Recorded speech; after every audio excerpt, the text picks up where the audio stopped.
people out there are not sure. So I was deeply saddened and outraged by the explosion at the hospital in Gaza yesterday.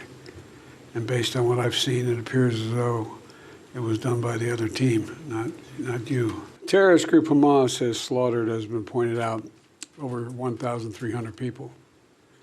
And it's not hyperbole to suggest slaughtered. And including 31 Americans as part of that. And they've taken scores of people hostage, including children. They're committed evils that and atrocities that make ISIS look somewhat more rational. You know, Americans are grieving with you. They really are. And Americans are worried. Americans are worried because we know this is not an easy field to navigate, what you have to do. And we have to also bear in mind that Hamas does not represent all the Palestinian people. And it has brought them only suffering.